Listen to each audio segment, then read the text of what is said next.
Canada. Most people know it as the home of hockey, lumberjacks, and, well, maple syrup. But beyond the cliches lies a country packed with bizarre geography, oddball laws, and unbelievable wildlife encounters. All that and more in today's episode of Map Pack. And if you enjoy these weekly videos, hit subscribe and help me justify all the hours I spend staring at maps instead of doing normal people things. Starting with number 50. Despite the vast expanse of Canada, almost 90% of Canadians live within 100 miles, 161 kilometers of the US. Turns out, building housing and then living in the tundra is harder than you might expect. But it's not just freezing temperatures keeping residents out of northern Canada. The Canadian Shield makes living in this part of the world really hard. Even though it sounds like a gang of superheroes, the Canadian Shield is actually a large section of Precambrian rock that circles Hudson Bay. It covers most of eastern, northeastern, and east-central Canada. It was formed when retreating glacial cover during the last ice age scraped the bedrock clean of everything covering it. The exposed, ancient bedrock near the surface makes building almost anything extremely difficult, especially infrastructure like sanitation systems. Number 49, the Canadian Shield also has some of the richest mineral deposits in the world, with tons of nickel, gold, silver, and copper. And this has led to the development of a few mining towns in the area. The best known is Sudbury, which, in addition to being built on top of this mineral-rich rock, lies in the middle of one of the world's most ancient and biggest meteor impact sites. When an asteroid crashed into the Sudbury Basin 1.8 billion years ago, it created an, at the time, 93-mile, 150-kilometer-wide crater, which filled up with magma that eventually solidified into mineral-rich ore. That gave birth to the modern mining industry, which gave Sudbury the name nickel mining capital of the world. Number 48. The harsh landscapes of Canada may be barely habitable for humans, but they're excellent territory for moose, which is why Canada has the largest moose population in the world, with between 500,000 and 1 million of the giant animals roaming the country's wide-open prairies and tundras.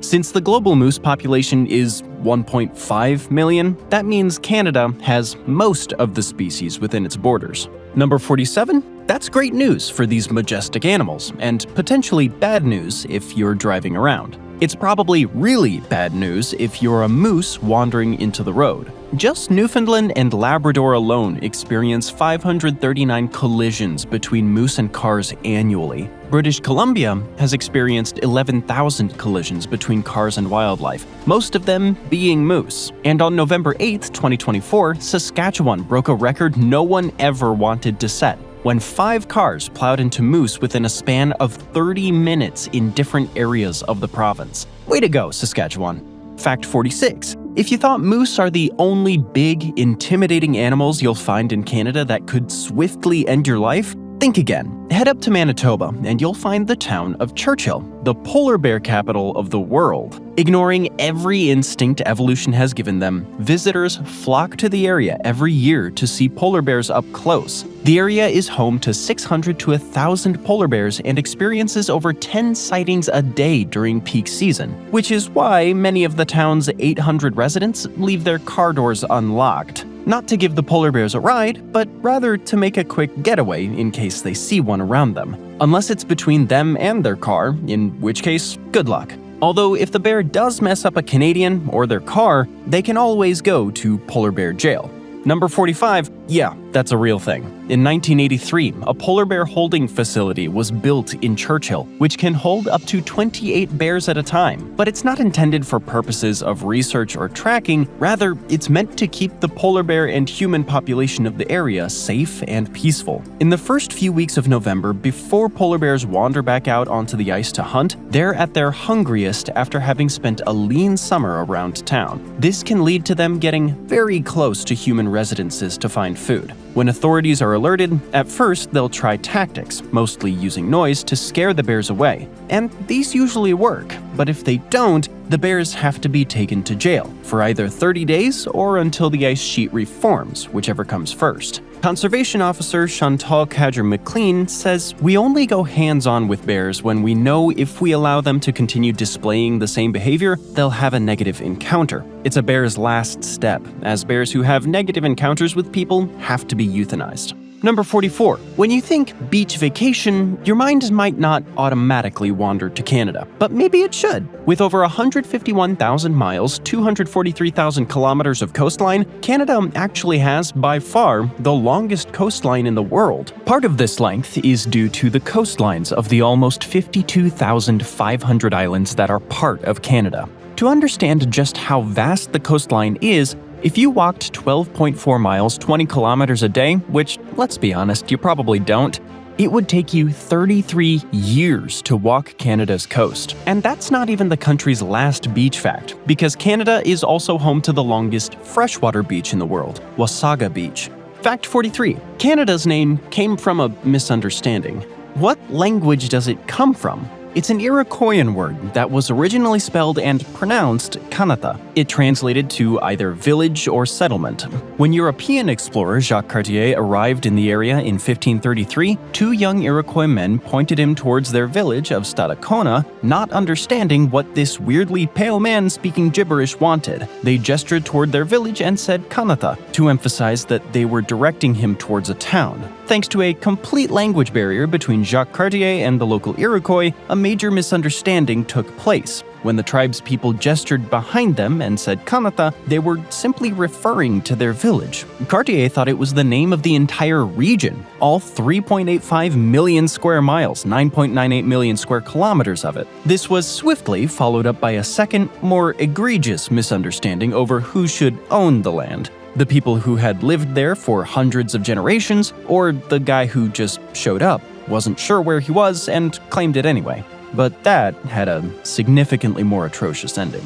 Fact 42. Up until 2024, when it was surpassed by South Korea, Canada held the title of the most educated country in the world. 57.5% of Canadians between the age of 25 and 64 have completed some sort of university degree, compared to 50% of same-aged adults in their southern neighbor, the USA. And the latest stats in 2024 showed a 66.36% tertiary education attainment rate in Canada, population-wide. Canada is home to world-renowned universities like McGill and University of Toronto that contributed important discoveries like radon, the creation of the world's first artificial cell, plexiglass, and the development of the first internet search engine, Archie. Fact 41, speaking of Canadian inventions, did you know that basketball was invented in 1891 by James Naismith, who was Canadian? Of course, it wasn't nearly as advanced a sport back then as it is now. To be fair, he was in Springfield, Massachusetts when he came up with it, teaching at a local YMCA. Naismith simply got a soccer ball and two peach baskets together, and came up with a fun game to entertain his students. That game eventually became a sport that literally hundreds of celebrities in courtside seats and millions of fans at home today enjoy. Here we'll also briefly mention that the baseball glove was also invented in Canada in 1883, and then swiftly move on before we get attacked in the comments by sports fans. Fact number 40. Speaking of American things that are actually Canadian, it's no wonder why so many Hollywood series and movies have ended up filming in Canada. A lot of their actors come from Canada in the first place. You probably know that some of your favorite stars, like Ryan Reynolds or Celine Dion, are Canadian. But Jim Carrey, Seth Rogen, Eugene Levy, all from the Great White North. And so are Michael Cera, Keanu Reeves, Donald Sutherland, Rachel McAdams, Pamela Anderson, and Will Arnett, just to name a few.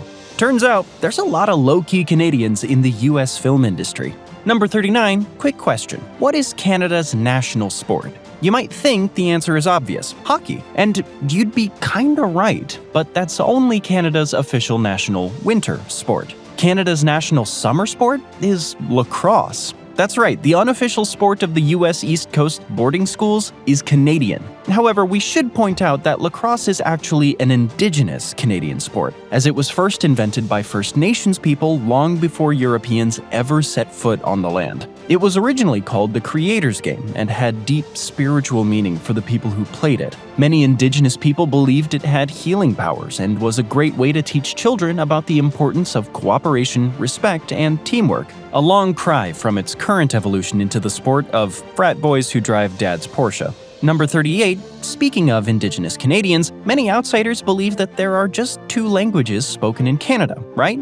French, and English. Not so. The Northwest Territories alone have 11 official languages: Chipewyan, Cree, English, French, North Slavey, South Slavey, Inuktitut, Inuvialuktun, Inwinaktun, Gwich'in, and Tilicho. Hope I pronounced those right. Furthermore, a 2021 census found that 474 languages were spoken across Canada, including 72 Indigenous languages. The rest were non-official languages, including foreign tongues and ASL.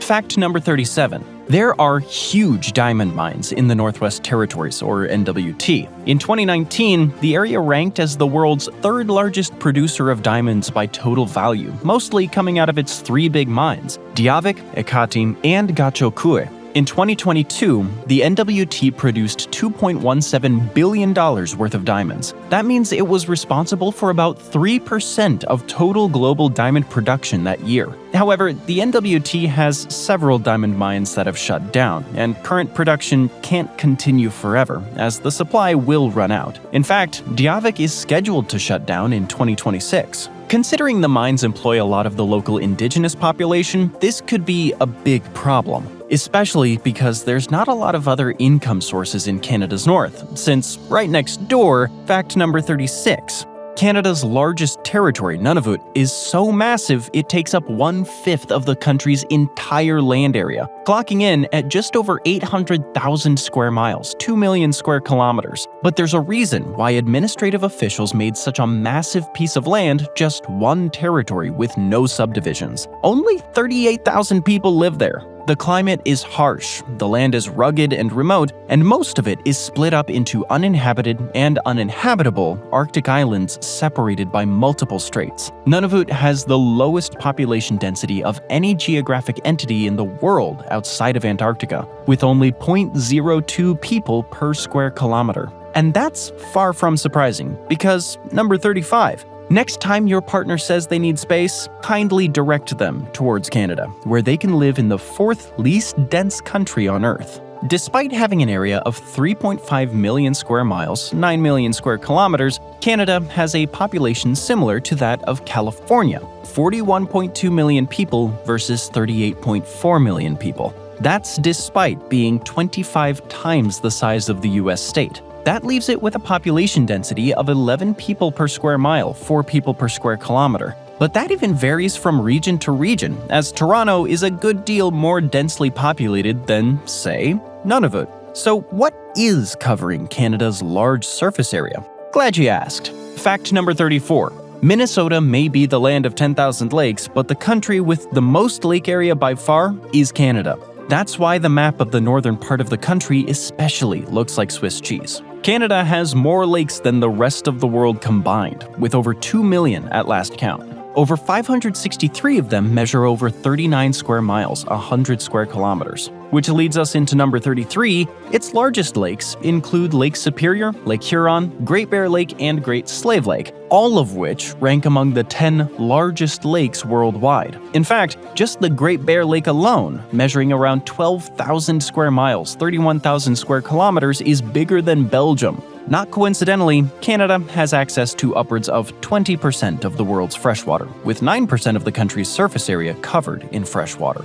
Fact number 32. According to Natural Resources Canada, Canadian forests make up 9% of all forests on Earth, as they stretch over 1.4 million square miles, 3.6 million square kilometers. That makes it the third most forested country in the world, behind Russia and Brazil. And considering the rate at which the Amazon is being burned down and deforested, it could soon be second. Besides providing beautiful scenery and outdoor recreation opportunities, the forests act as a massive carbon sink, which is perhaps the reason why Canada consistently ranks in the top 10 of OECD countries for air quality over the years, with the 8th freshest air of all, according to the latest stats. Fact 31, in addition to lakes and forests, or sometimes in tandem with them, Canada has multiple national parks that are bigger than entire countries. And we don't mean microscopic countries like Monaco, we mean actual landmasses like Denmark. Wood Buffalo National Park stretches out over 17,000 square miles, 44,000 square kilometers, making it bigger than Denmark and Switzerland. In the Northwest Territories, Nahanni National Park Reserve extends over 11,500 square miles, over 29,000 square kilometers, making it bigger than Armenia.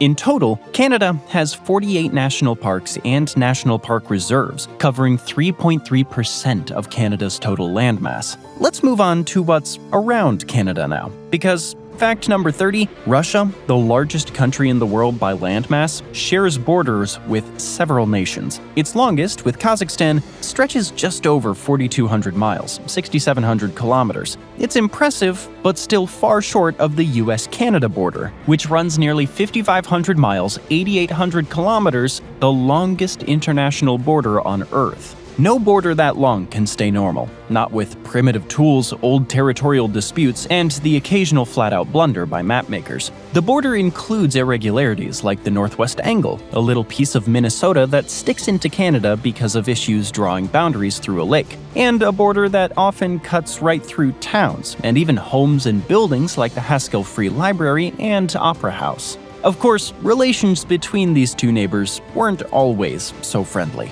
Fact number 29, the US has invaded Canada twice. The first time was in 1775, when the US wasn't even, well, the US. The invasion happened as part of the Revolutionary War. American Revolutionary soldiers wanted to prevent British forces from using Canada to attack the colonies, and if they could achieve that goal, perhaps annex Canada as a 14th colony as well. They believed French Canadians would join their cause, and boy, were they sorely disappointed. Not only did they face constant resistance from local Canadians and Indigenous people while they controlled Montreal, but they also lost the Battle of Quebec and had to retreat back to their original colonies. Then the US invaded Canada again in the War of 1812, since it declared war against Britain, and Canada was still a British colony. More on that later. The US resented Britain for supporting Indigenous resistance against American expansion and for restricting US trade with France, a country Britain was at war with at the time. Multiple attempts to invade and annex Canada were humiliatingly unsuccessful. Not only that, but they actually further cemented a sense of Canadian identity, separate to the other European residents of North America. Fact number 28, strangely enough, that wasn't the last attempt the US made to annex Canada. President William McKinley introduced the McKinley Tariff in 1890, which made average tariff rates 50%, and he declined to make an exception for Canada, which had an economy that was closely tied to that of the US at the time. McKinley and his administration hoped that the extra pressure of tariffs would make Canada, still a colony of Britain at the time, want to join the US instead, as the country's 45th state. Instead, Canadians got mad. Like, mad. They called the US tariffs an unprovoked act of aggression and started shifting their economy to more trade with Britain, even granting preferential status to British imports. Some US manufacturers who wanted to avoid the tariff issues also started moving their businesses to Canada. All in all, the tariffs had the exact opposite effect of what McKinley intended. Moving on to number 27, by the way, there's a reason that conquering Canada would be a bad idea, beyond its vast size. You probably think of Canadians as well-mannered and polite people, right? Well, unless you've seen a game of hockey. Then you might have seen another side of Canadians emerge. The same side Canadian soldiers showed in World War II. They were so ruthless in battle, raiding trenches, executing surrendering soldiers, and more, that parts of the 1949 Geneva Conventions were inspired by them. German, UK, and American troops thought they were psychos, and figured someone should probably make laws against the Canadian way of fighting wars. German soldiers in World War I nicknamed Canadian soldiers Sturmtruppen, translating to stormtroopers.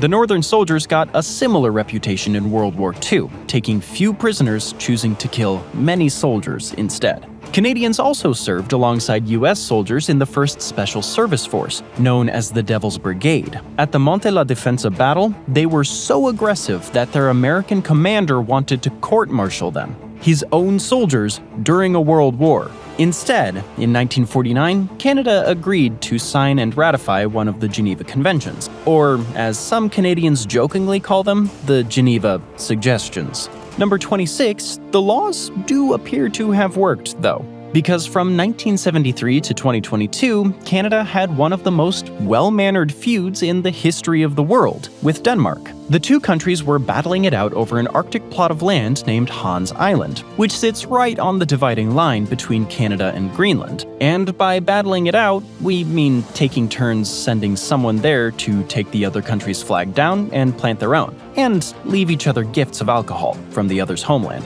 So the Danes go up to the Arctic, take a flag, plant their own, and bring some Canadian rye whiskey home with them. Meanwhile, the Canadians do the same, with the only difference being they get some Danish schnapps for the return journey. The world's friendliest dispute finally ended on June 10th, 2022, when both sides realized they were pretty trashed and wanted to stop visiting a frozen, uninhabited speck in an Arctic strait. So they signed a treaty to divide the island. We're only halfway through, and so far, we've locked up polar bears, skirted Canada's massive coastline, and learned why you never want to get on a Canadian's bad side. And we have even more crazy facts still to come. Fact 25. Officially, Canada didn't become independent until 1982, long after most African and South American colonies had declared or fought for their own freedom. Up until then, the country was still technically under British rule as far as legal and constitutional matters go. But they had gradually been becoming independent in steps, attaining self-governance in 1867,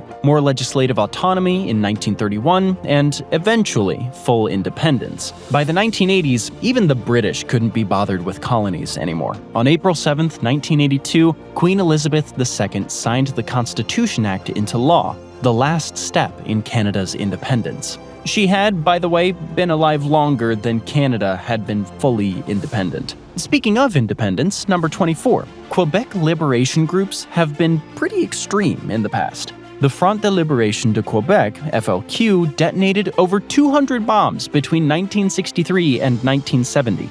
Seeing that their constant explosions weren't moving the needle on Quebecois independence, they rapidly escalated, resulting in the October Crisis. In October of 1970, members of the FLQ kidnapped Labour Minister Pierre Laporte and British diplomat James Cross. Canadian Prime Minister Pierre Trudeau, Justin's dad, invoked the War Measures Act, an unprecedented step during peacetime with the support of Quebec's Premier, Robert Bourassa. Police arrested 497 people and eventually negotiated for Cross release. Unfortunately, the FLQ murdered Laporte. Though such violent actions are in the past, one 2024 study found that 23% of people in Quebec still identify as sovereigntists. Another poll by Le Devoir found that 38% of voters would vote for Quebecois sovereignty. So Canada still has its own little separatist movement to deal with. But the country's been involved in much bloodier conflicts, like the Beaver Wars. These wars took place over the course of 92 years in the 17th century. Though their name might sound amusing, they were actually some of the bloodiest conflicts fought on North American soil. In the Great Lakes area, colonial powers like the French, Dutch, and English would trade their arms and other products for primarily one thing: fur pelts, and particularly beaver pelts. As hunting grounds were depleted, the Iroquois Confederacy clashed with Algonquian-speaking tribes, pushing north from upstate New York into Canada. Their goal was to control more trade routes in the fur trade. Colonial powers soon got involved, turning it into a much larger conflict. By August 4th, 1701, thousands of people were dead. Huge tribal confederacies destroyed or displayed, and beavers hunted almost to extinction. So 1,300 representatives from 39 indigenous nations and the governor of New France finally sat down to put this war behind them once and for all by signing the Treaty of Montreal. The peace lasted a whole 53 years, until the French and Indian War started up large-scale battles between Europeans and indigenous peoples once again. Fact number 22, On a lighter note, and speaking of beavers, Canada has a beaver dam so large that you can see it from space. The beaver population slowly started to rebound after the bloody wars fought over them and are found throughout Canada today. In Alberta, in Wood Buffalo National Park, they've built a dam that measures almost 2,800 feet, 853 meters in length. It was actually first seen on satellite imagery, as it's in a section of the park that's so remote you would have to hike through wetlands for several days to get a glimpse of it. The front end of the dam is equivalent to 7 football fields in length, and the entire thing holds about 92,000 dump trucks of runoff water from the Birch Mountains. Number 21, in fact, Canada has a lot of cool geographical features that have been discovered via Google Earth because they're so inaccessible, including the world's largest island in a lake on an island in a lake on an island. Measuring about 4 acres, 1.6 hectares in size, the island is 75 miles, 120 kilometers inland on Victoria Island in Nunavut, which itself is the 8th largest island in the world. It was discovered on August 21, 2014, via imagery from Landsat 8. To scientists' knowledge, no one has ever actually been on it, so you can go check it out for yourself and be the first person to be on the world's largest sub-island. Number 20, since you're up in Canada's frozen north anyway, you might as well go see the world's largest concentration of Pingos. No, you heard that right. What's a Pingo? An ice-cored conical hill that grows in permafrost, the result of water freezing under the surface of the earth while being forced upwards. Up in the Mackenzie Delta region of the Northwest Territories, you'll find over 1,300 Pingos. Just drive 86 miles, 138 kilometers from Inuvik up the Inuvik-Tuktoyaktuk Highway, park your car, then take a boat to the Pingos, which are surrounded by water. Or look at these pictures instead. Number 19. Speaking of geological oddities, Canada is home to the oldest rocks on Earth. So old, in fact, that they are 250 million years older than the next oldest rocks. In northern Quebec, on the eastern shore of Hudson Bay, geologists digging around the area discovered exposed bedrock that was dated as 3.8 to 4.28 billion years old, known as the Nunavut Greenstone Belt. Some scientists argue that Acosta gneiss, also found in Canada in the Northwest Territories, is the oldest rock on Earth instead, even though it's been dated to only 4.03 billion years old. They argued the dating methodology was incorrect for the Greenstone Belt. Either way, Canada has the world's oldest rocks. Fact 18, if you're looking for the oldest still existing almost anything urban in North America, chances are you're gonna find it in the French-Canadian provinces as well. Quebec City is the continent's only walled city north of Mexico, and within it sits the oldest commercial street on the continent, as indigenous ones were mostly wiped out long ago. It's called Rue de Petit Champlain, and it has been a commercial hub of the town since the 17th century. It had actually started to decline in the 1900s, falling into disrepair and poverty until Jacques de Blois and Jerry Paris decided to buy some of the buildings and revitalize it in 1976. By 1985, when they were ready to retire, both they and the local shopkeepers and artisans who had moved in wanted to protect the renewed energy and character of the neighborhood. So the local business owners banded together to buy out the area and signed a charter on November 25, 1985 that created the Cooperative of Craftsmen and Merchants of the Petit Champlain District, or this in the original French. It has protected this historic neighborhood and kept it in the hands of local creatives and small businessmen for decades after. Number 17, however, if you want to go visit remnants of the oldest ever European settlement in Canada, you will have to go to L'Anse aux Meadows, which dates from around 1021 AD.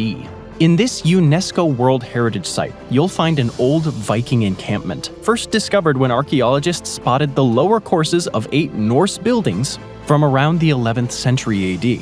In addition to being similar to the type of buildings found in Iceland and Greenland from the same era, artifacts like a bronze ring-headed pin, bone-knitting needles, and a stone oil lamp also confirmed the settlement was Norse. Archaeologists reached the conclusion that life in this part of the world was hard for the Vikings. They were working with limited resources, had ongoing conflicts with local indigenous tribes, and found maintaining contact with Greenland difficult. This eventually led them to, quite literally, go back to where they came from. Fact 16. Although many outsiders see the US and Canada as more or less the same, things definitely work differently between the two countries. Language, healthcare, and gravity. Yeah, turns out that Canada has a bit of a gravity shortage in the Hudson Bay area, which, for whatever reason, has 0.005% less gravity than it should. This gravity deficiency was first measured in the 1960s, although scientists don't fully agree on what caused it yet. One theory says that the Laurentide ice sheet that once blanketed this part of Canada with 2 miles, 3.2 kilometers of thick ice was especially thick in this area and altered the location's natural gravitational pull. Either way, if you're looking to lose that last pesky 0.004% of your weight, you can always head up to Hudson Bay and see the number on your scale finally go down. And if you live in Canada for some time, you might need to lose those couple of pounds. Because, number 15, what do you think Canada tops the world in when it comes to food? Poutine?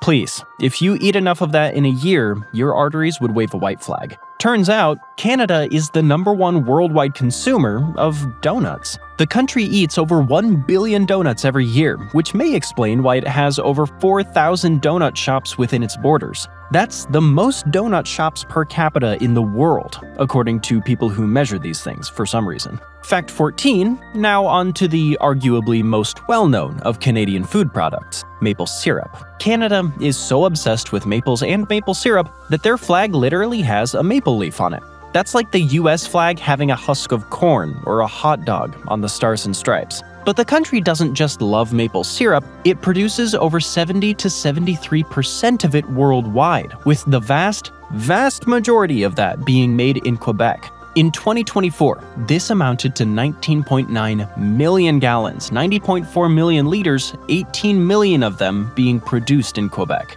That same year, Canada exported 11.8 million of those gallons, 53.6 million liters, bringing in $715.9 million in export revenues for the sweet, thick pancake condiment. Many maple syrup farms in Canada are small, family-owned businesses passed down through generations, making this production process a significant point of pride in Canadian cultural heritage.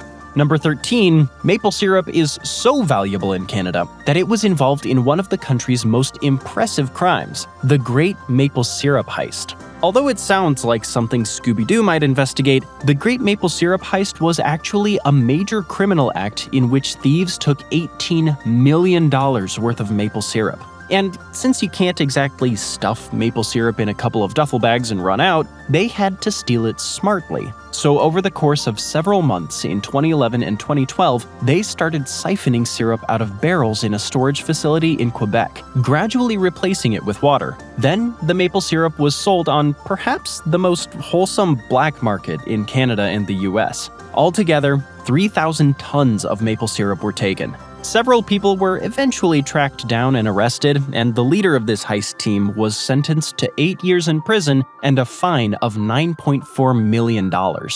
Fact number 12. Do you know what else Canada produces a lot of? Uranium. I bet you weren't expecting that. Canada is the second largest producer of uranium in the world after Kazakhstan, which contributes almost half the global supply. Canada contributes around 13% of global uranium production, mostly from the Athabasca Sea in Saskatchewan, which is filled to the brim with high-grade uranium deposits. And it's not the only cool thing found in Canadian mines. Number 11, did you know that Canada has the oldest known pool of water in the world? Well, scientists discovered just that fact in 2016 when they were rooting around near Kidd Mine in Ontario. 2 miles, 3.2 kilometers below the surface, scientists found a pool of water that's 2 billion years old. They dated it by analyzing dissolved gases like helium and neon, and the find had researchers giddy. It suggests ancient life could have existed in extreme environments like this, deep underground, billions of years ago. We're in the top 10 now, and if you thought the last ones were crazy, just you wait. Fact number 10. It's kind of amazing that life exists within the country at all, because Canada is cold. Shocking, we know. But it's not just button up your jacket cold. Certain towns in Canada can freeze so badly, they reach feels very literally like Mars status. One of the coldest temperatures ever recorded in the world was in the Yukon village of Snag on February 3, 1947. the thermometer plummeted down to a shockingly below freezing temperature of -81.4 Fahrenheit, -63 Celsius. This is equivalent to the average temperature of the red planet, which shifts between -207 and 70 degrees Fahrenheit, -133 and 20 degrees Celsius. And people are cool with living in towns like that.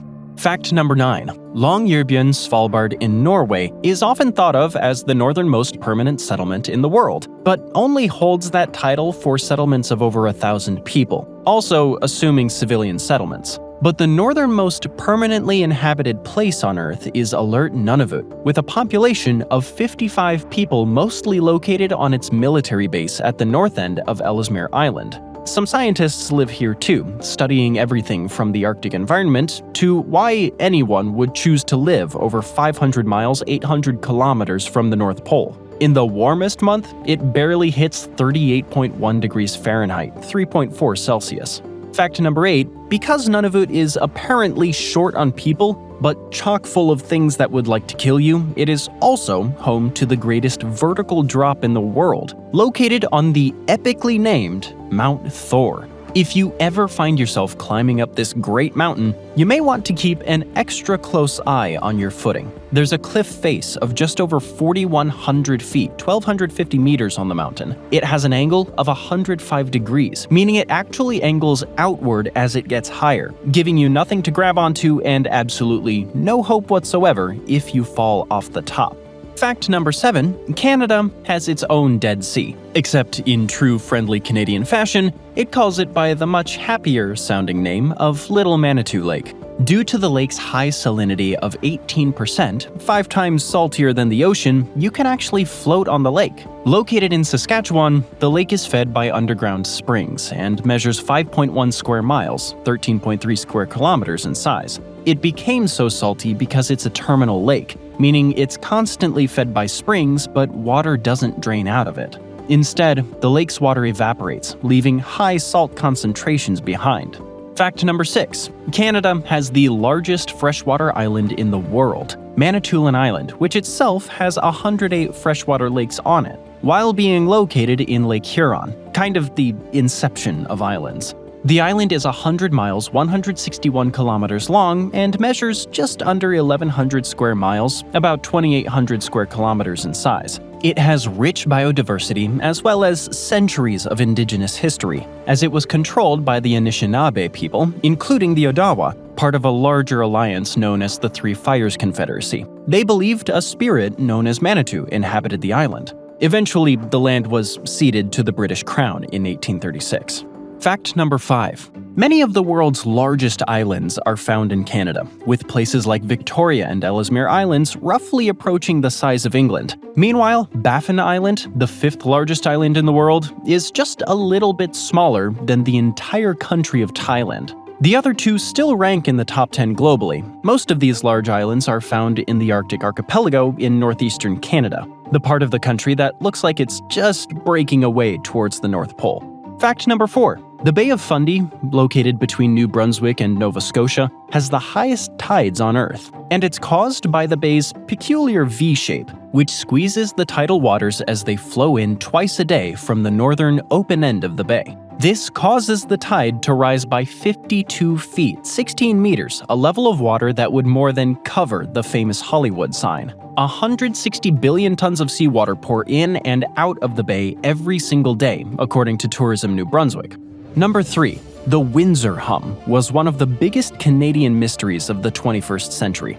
An unexplained and, frankly, really annoying, persistent hum that the entire city of Windsor could hear on and off since 2011. This low-frequency hum drove residents of the border city to the brink of insanity, and the solution came from, of all things, the pandemic. Lockdowns forced U.S. Steel to shut down operations on Zug Island, and just like that, the hum suddenly vanished. And everyone guessing that it was top-secret military operations or UFO sites felt a little disappointed all at once. Fact number 2. Alberta is obsessed with rats, or more accurately, with keeping them out. The province has been proudly rat-free since the 1950s, when the pests started sneaking in from Saskatchewan, and Alberta lost its mind, making sure not a single one stayed. They started a rat control program, which included rat patrol and see something, say something for rats. A similar program in New York City would result in 500 calls a minute, but in Alberta, it worked. Today, you can't even own a pet rat within the province. And finally, fact number 1.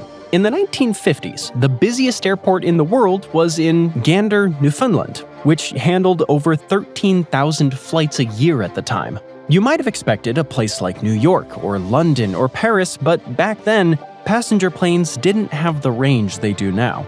Newfoundland juts far into the Atlantic, making it the perfect launch point for early transatlantic flights. At the time, limited fuel capacity meant shorter hops were essential. From Gander to London is about 2,100 miles, 3,300 kilometers, far easier than leaving from Boston, which is nearly 3,300 miles, 5,300 kilometers away.